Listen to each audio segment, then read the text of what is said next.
So hello everybody, welcome to my talk, TYPO3 New APIs. So let's directly start with today's agenda. Today I want to introduce myself. We want to have a look at what is an API, why you want to use APIs. Then I have fantastic news for you.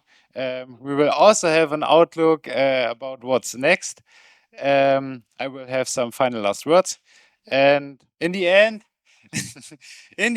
you might have some questions or more ideas we did not think about. So I will start with the introduction of myself. My name is Oliver Bartsch. I'm working at B13 in Stuttgart. I'm doing core development and customer work. I'm part of the core team since 2021. I'm also doing stuff in the TYPO3 ecosystem, like maintaining extensions and stuff like that. And yeah, you can get in contact with me on Slack or Twitter or X or however. Exactly. So what is an API? Why you want to use APIs? So for basically, if you work with some systems, external systems or stuff like that, you might want to modify or customize them for your needs, but you might not know the underlying logic or the underlying programming language of the system, for example, because maybe it's written in Java. But then you can rely on APIs, which have a defined specification. So the business logic is not, the underlying business logic of the other system is not known to you, because you don't need to. You just need to know how the API works, how you can talk to the other system. So basically, to quote this, API enables software to communicate with each other using a set of definition and protocols. So TYPO3 loves API. In the terms of TYPO3, I want to quote this like this. APIs in terms of TYPO3 enables you to extend and customize TYPO3 to your custom or customer needs. Okay, so we defined what an API is, and now I have fantastic news for you. We already added 111 new features for TYPO3 version 13. Not all features are documented because some features are just small improvements. So there are actually a lot more than 111 new features, and they will be more until the LTS release. And there, as I said, also a lot of hidden gems, which I cannot talk about in this presentation because that would be way too much, but there's a dedicated talk. I don't know if it is today or tomorrow, but there's a dedicated talk about hidden gems in version 13. Okay, so let's start as always in my talk with don't get hooked, listen to events. Always, we introduced a couple of new events. Currently, we introduced 33 new PSA 13 events. We also improved already existing events and replaced old hooks. So a list of all those events, if you're interested in, is so those are the ones which are new in the next LTS version. Then we also introduced 26 native PHP enums. They replaced the TYPO3 integration of enumerations and using the PHP language features, which the benefit is we have type constants and baked enums with all the methods available. For example, we have the file type enum, which is of type int. So you have some file type enum cases with corresponding values. And this enum also uses a custom method, which is called try from MIME type, which matches a given MIME type to a file type, for example. All the enums available in core are this ones, if you're interested in. Yeah. And there won't be maybe some more until the LTS release. Next thing is we introduced 12 native PHP attributes. PHP attributes are also a PHP language feature, which is basically or mainly used to auto tag and auto configure services. So previously you had to configure your services in a services YAML or services PHP files. For example, if you want to say, okay, this service is an event listener to some event, and now you can just attach PHP attributes in the service directly. So you get all the information directly into the class. TYPO3 itself provides those PHP attributes to be used in your services. Also, there are some X-base related PHP attributes which basically replace the formerly used PHP annotations to, for example, to annotate some method as a property as lazy. Also, you can use all the Symfony provided PHP attributes, while TYPO3 has special handling for the as command and the as method handler PHP attribute provided by Symfony to add some specific TYPO3 logic to it. Okay, next one is image rendering. TYPO3 now natively supports WebP images if your web server also supports it. So you can also create WebP images with the GIF builder TypoScript functionality. And SVG images can be cropped natively. That basically means if you crop an SVG image, the result is also an SVG image and is not transformed to JPEG or PNG anymore. Another really cool feature is we have a new page tree, again, a reactive page tree. Hopefully now the last rework of the page tree. The benefits of this page tree make me think of that could be the last one, because we are now completely on current web standards. We don't use any SVG anymore. We don't use any JavaScript library anymore. We just use basic HTML, CSS, and web components. And we also just use the native APIs like the native drag and drop API. The page tree itself got improved a bit. On this screenshot, we have an improved filter. For example, you can filter with comma-separated list of UIDs. So you can filter for a couple of pages, for example. You already see status information and labels. So labels and status informations can be attached to nodes. I will show that in detail in a second. And we also have the dark mode integration for the page tree. So let's start with status informations. Status informations can be added to each node. They are used, for example, by the TYPO3 core for workspace informations. And they always contain a label, icon, a severity, and a priority. The color indication in the page tree is based on the severity, and they can be manipulated via events. So that would be a code example, creating a new status information with a label, severity, priority, and an icon, and that would result in such icon in the page tree on this node, and the page title is, or the title of this node is contains then the defined label. So the same goes for labels. Labels can also be attached for each node. They contain a label, a color, and a priority. They replace the previously used page tree background color feature.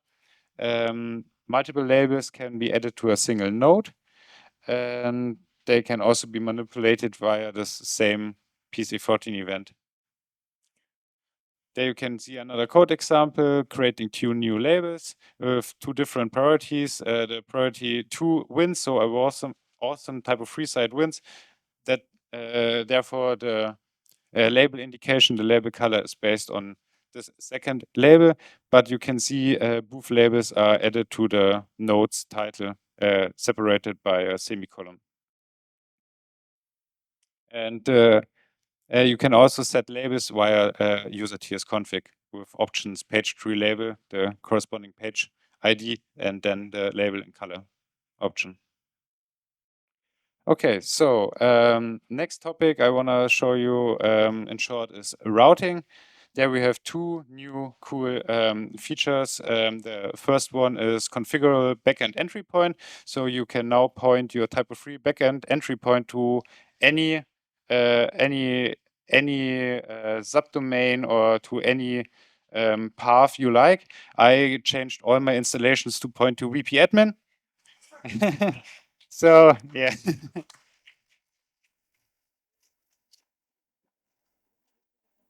Yeah. This new feature requires a bit of change in your server configuration, but that's basically done by the install tool. So if you did not change your, for example, HD access on Apache web server yourself, and you access the install tool, the migration is automatically done. Otherwise, you can have a look at the changelog where examples are in how you have to change the server configuration. Another thing in terms of routing is routes to static assets. Some browsers and bots call URLs. For example, they just think, okay, there should always be a /fav icon. So you can now create routes to assets in your extensions. So when you now call your TYPO3 /fav icon, yeah, it resolves to the icon in your extension folder. Then we come to the main engine of TYPO3, TCA. So you might remember my talk on the last dev days, where I presented you 10 new TCA types. And I told you we added those dedicated TCA types by resolving, for example, render type and the evaluation of the evil options in type input to have dedicated types, which makes config, which results in less config, and determination of the actual type is a lot easier in core. And because of we did this, and I said you, we can then do further optimizations. One of those optimizations is this one, auto creation of database fields. So basically, if you don't have special requirements to your fields, you might drop your xtables SQL file altogether in version 13 because TYPO3 creates all those database fields automatically for you. This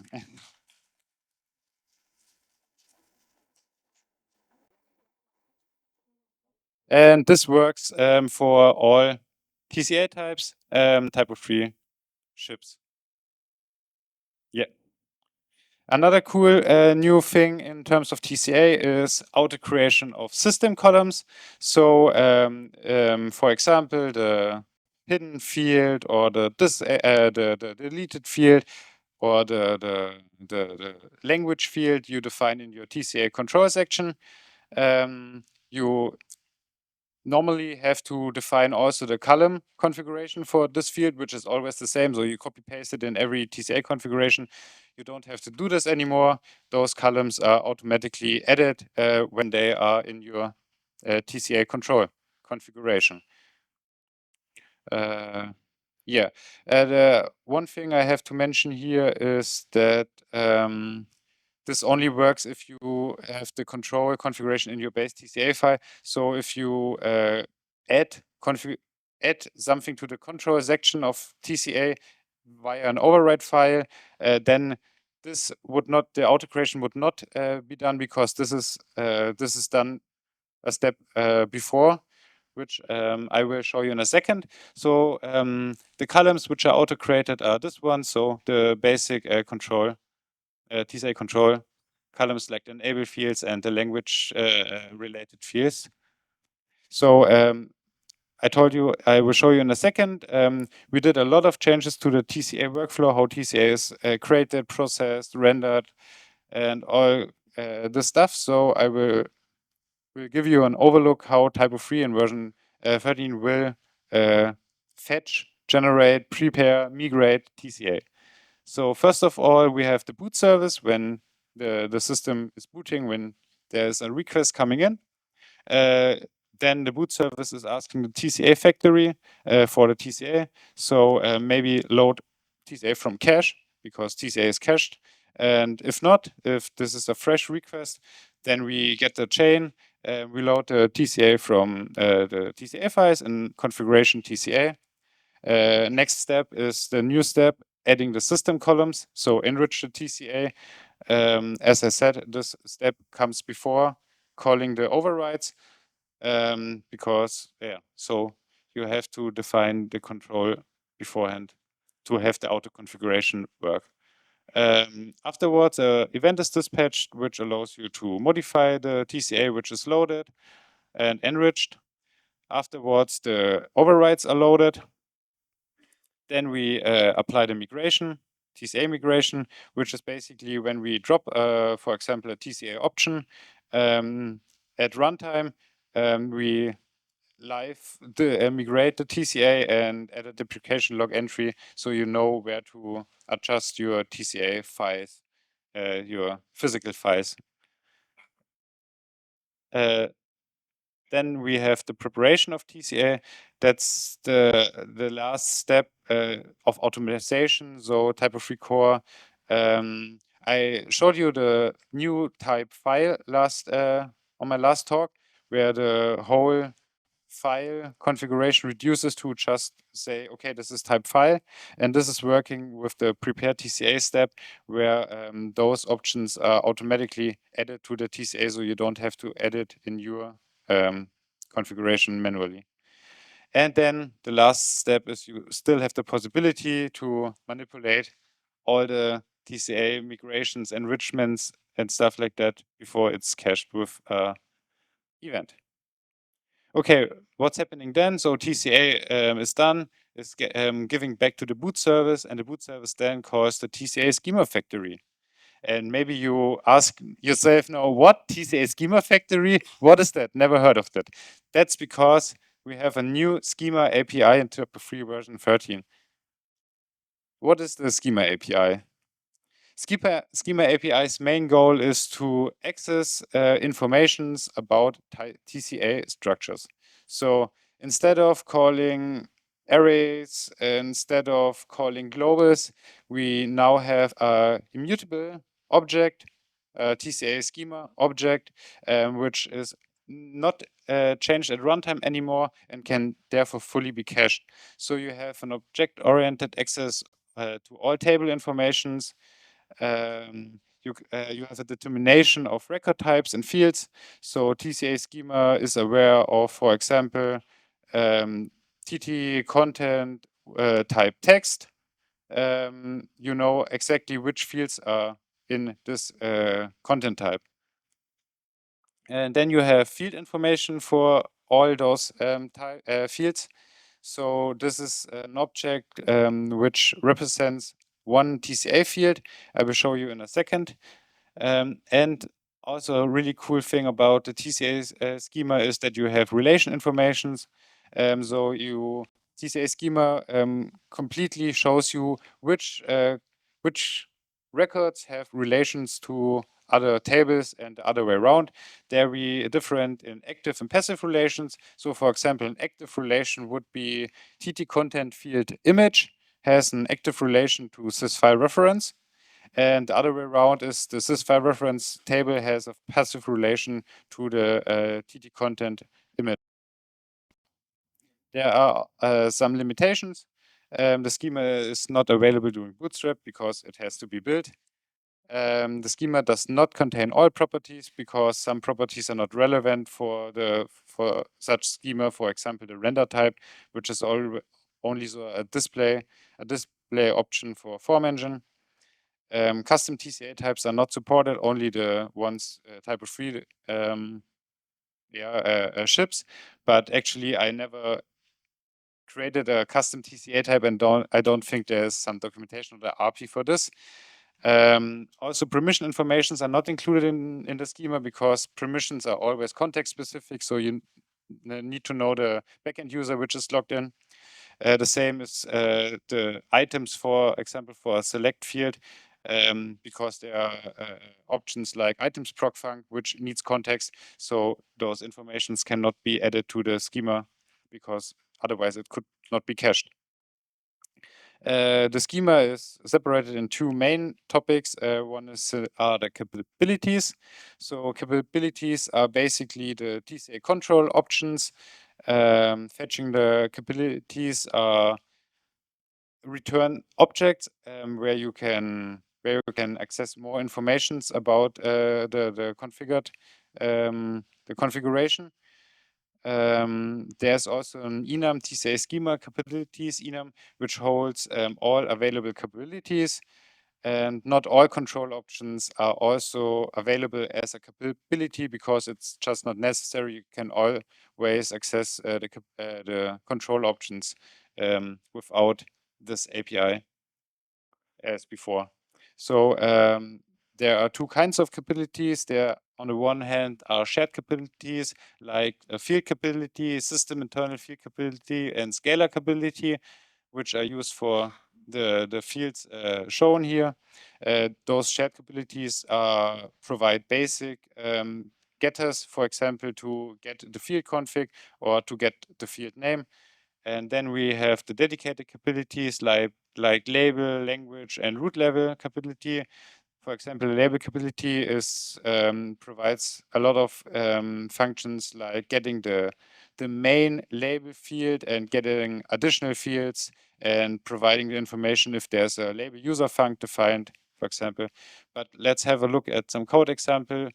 So when calling get capability on the TSA schema, we always get a capability object where, for example, for the soft delete capability, we can get the get field name. So this will basically return delete, for example. For the edit log capability, we say get field, so we get the whole field configuration for this field. Get value on the access admin only capability will return the value. So for example, true or false. And yeah, there are also the dedicated capabilities with the corresponding methods. The other great feature of TCA schema are the field types. So field type represents a single field of a TCA table. A field type is not the TCA type, so the field type is always context specific to a field. So a field of type select can have different field types. For example, it could be a static select field type when the select field is configured with a static items list, or it could also be a relation select field type when there is a foreign table, for example, configured. Field types are constructed by the field type factory, which also holds an array of all available field types where you can have a look at. As I said, all field types contain getter for the common properties. For example, you can call is required on a field, or get label, or get description. I will show a code example in a second. There are also specific method for each field type. For example, the inline record field type used for TCA type inline, for example, has a method get relations, which will then return, as I said, the active and passive relations. So all field types which are available, a short list of it. As I said, you can have a look in the factory. There they listed, and that's some code examples. For example, getting the field poster image, calling the method get type will return the string file, which is the TCA type.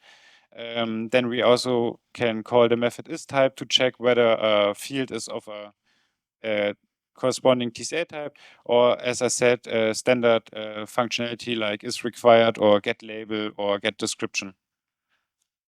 Some more user examples. We call the schema factory, and first of all, ask the schema factory if there's a schema for a table. So basically, if there is a TCA configuration for table TT content. If so, get this schema.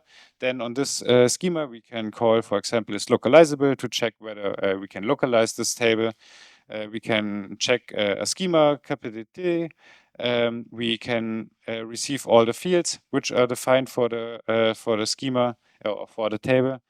We can also call the get fields of type, so we can only get the fields of type input, for example, and a lot more methods. For example, this one, the get sub schemata method returns all record types which are defined, which are for TT content would be the C types.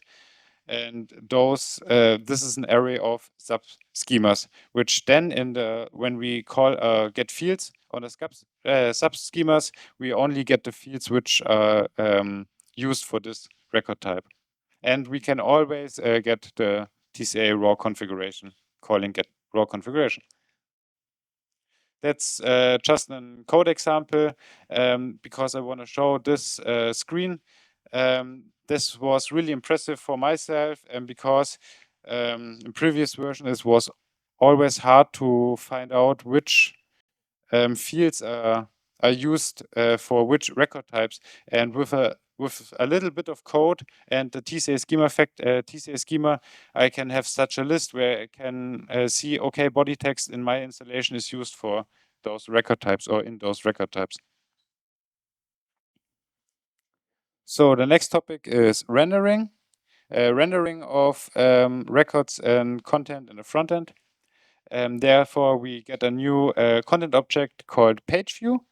It's a powerful replacement of the formerly used fluid template Z object, which is used by mostly all the installations to render a page. It does auto-resolving of template paths, auto-mapping of your backend layouts, provides important variables out of the box, and those variables and settings are available all the time in your fluid template automatically. So basic page configuration looked like this and can now be simplified to this. So we just define the new page view C object and define a template path. We can still define custom variables, but don't need to, and can also call data processors like a menu processor. In the front end or in the fluid template, we can then access those informations like the current site object, the current language object, all the TYPOScript settings related to this page. We can also access the page information like page title, and we can also call page layout to get the full page layout object informations. Next thing about rendering is the record transformation. There's a new data processor, the record transformation data processor. This data processor transforms raw database records in so-called record objects. Record objects are new. They are DTOs, value objects of database records, and they contain relevant fields only. So if you get a record with a record type, only the fields which are used by this record type are in this record object, but you can still calling the raw record as before. But yeah, it also provides system properties, the informations like creation date and stuff like that. We will have a look in a code example. So in PHP, that would look like this. We call the record factory and give the table and the input. The input would be the raw record. And then we get the record object back where we can access informations like get the full type, which would be, for example, ttcontent.text. So we have a ttcontent record of record type text and get the main type separately or the record type separately. We can call the system properties to access the language informations, or as I already said, the get created at. And we can also still access the record object as it would be an array as before. So you don't have to adjust your code because it implements array access. So if you worked with the data array beforehand in your code, this could be still used the same way. How can you get those record objects now in your fluid templates? We still use the page view content object with data processor database query, where we just query for the TT content, so the content elements for the site as before, and then pass this to the record transformation data processor. The same goes for fluid template. So for dedicated TT content elements, you can also use this data processor to get record objects instead of the just the data array. So in the fluid, we can access the record object and call all kind of methods, like getting the UID, as I said before, getting full type, main type, record type, access some property, access language information, system properties, computed properties, like the localization UID and version information. Then there were some improvements to the page layouts. Page layouts, aka backend layouts, can be enriched with a new column identifier and a slide mode. The slide mode defines which content elements should be fetched for a call pass. I will show you an example to make this more clear. So we have a standard backend layout with one column, the main content area with call pass 0, and then we define the identifier main with slide mode slide. Slide would mean it takes all content elements of the current page or the parent page, so until it finds some elements.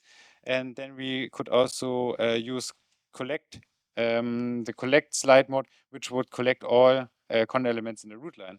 So I showed you this example of using a record transformation data processor in combination with the database query data processor to get the record objects. And for content, this can be even simplified like this.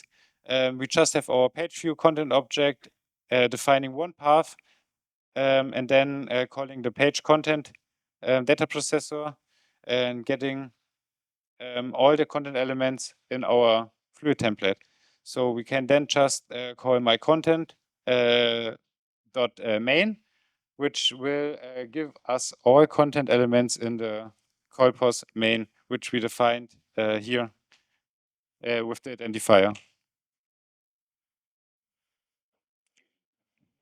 Another topic I just want to talk in short, because there's a dedicated talk by Benjamin Franzke, site sets.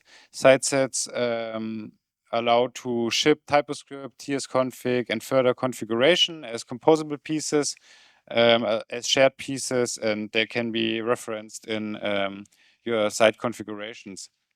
So a structure would look like this, with tsconfig and TypoScript files in a base set, and the files config will hold this site set configuration. Then you can define dedicated settings with settings definitions YAML, and you can also configure settings for the site with the settings YAML. So I will, as I said, jump through the slides because there's a dedicated talk of Benjamin Franzke. So that would be a configuration with dependencies. This would be a settings definition YAML where you define settings which can be set for the set. Settings would look like this, as before.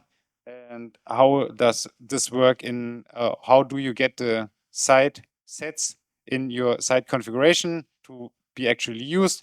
It's done like this. So that's a standard site configuration based root page website title. And then you define dependencies, and there you define which site sets should be used by this site configuration. This can also be done via the site configuration GUI in the backend. And there's also a command which lists you all the available site sets in your installation. Then I will jump.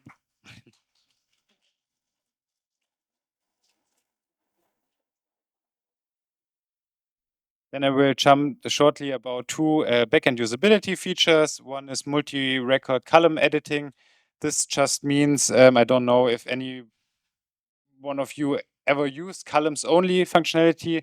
It's the functionality where you can say, okay, form engine, random your records with just the title field. So you have 10 records, but only the title field. So that's used for mass editing.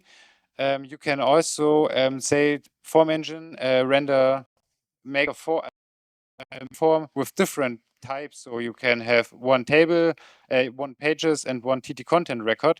And previously you could not say, okay, only those fields for this tables because of the structure. Columns only was a comma separated list. And this was changed so you can say, okay, pages, title, and TT content header. Another thing, backend usability wise, is download presets. You can download records in the list module. And now you have the possibility via tsconfig or via PSA13 events to create presets. So when downloading records, you can define which columns should be included in this download. Okay, there's even more to explore, which I cannot talk about in my talk today. But yeah, just have a look at the changelog. There are a lot of great blog articles and examples. Just some APIs mentioned where you can have a look at is one is the cache instructions API. Then we get page informations API, which we actually already saw in some of my other slides. For example, the page view object is using the page information API so that you can access page informations.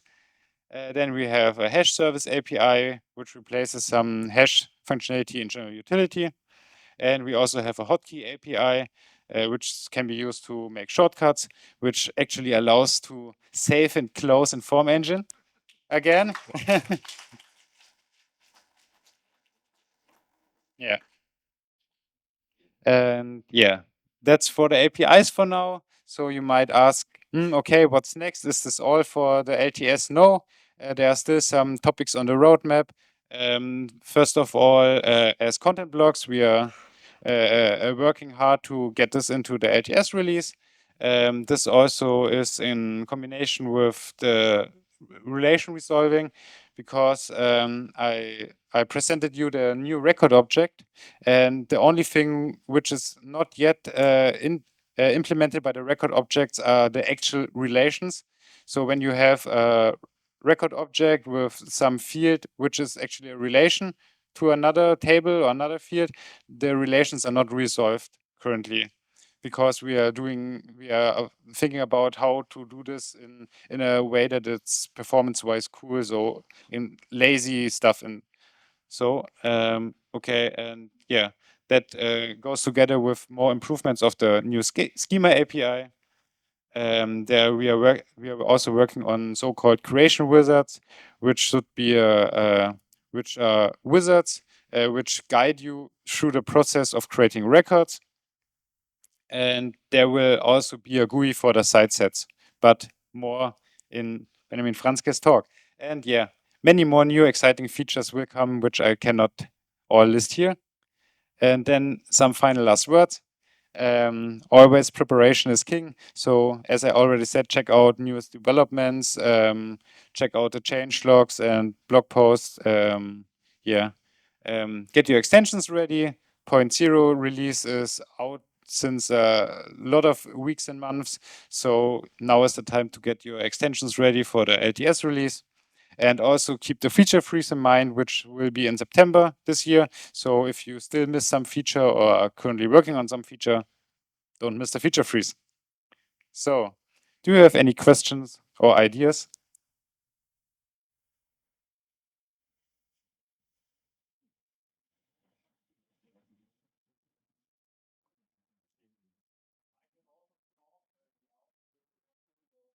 Up to you. Up to you.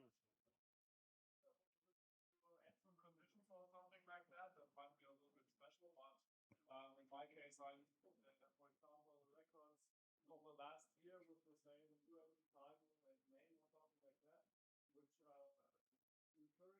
So I have to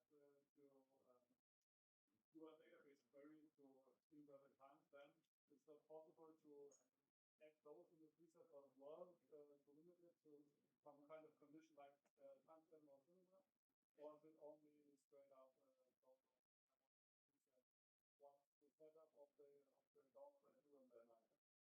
Yeah, actually the presets, also the download functionality itself, it's just a basic functionality to download the currently listed records in the list view. And the presets are actually only define which columns are included in the download. It's just to improve the yeah. So no, it's not possible, because it's just a little feature to download the records which are currently listed to you. Um, You showed something about relations, which was about active and passive relations. What's the difference between those? Yeah, as I said, active relations are the, for example, TT content and field image. And TT content field image references the sys file reference table via foreign field, foreign table, for example. And the passive relation would be the other way around. So sys file reference is referenced by the TT content image field. And that's also the reason why active relations are included in field type informations, and passive relations not. They are available on the table level, because the passive relations are not dedicated to fields, because you reference the table, not a field of the table. More questions or ideas? I don't know if it was last year or the year before, which was really cool, because I presented something and someone had an idea. I said, "Yeah, that's a cool idea." And in the evening on the coding night, this idea was created and directly merged. So if you have an idea, don't hide.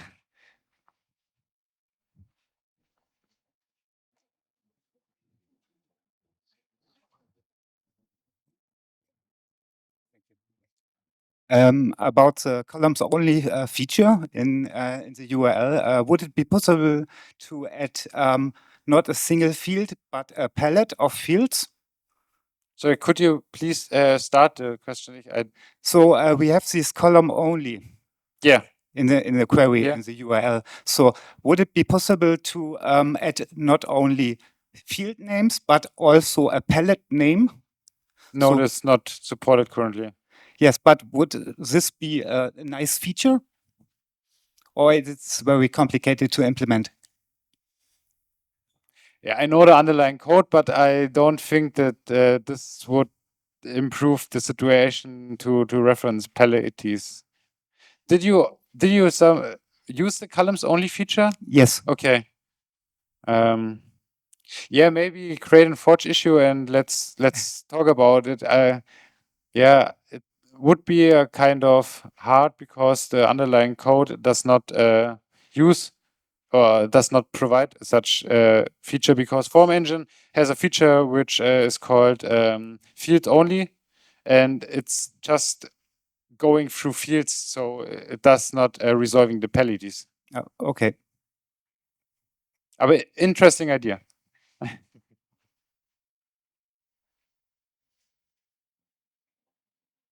When I think another second about it, it might be possible a bit easier. Because actually the container is evaluating the palettes, because it's evaluating which fields could actually be displayed, because you can add fields, but if they are not in the record type of the record you want to edit, they are also not shown. So the palettes are already evaluated. So maybe it would be possible.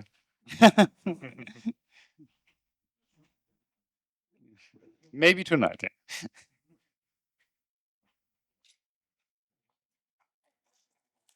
Thank you.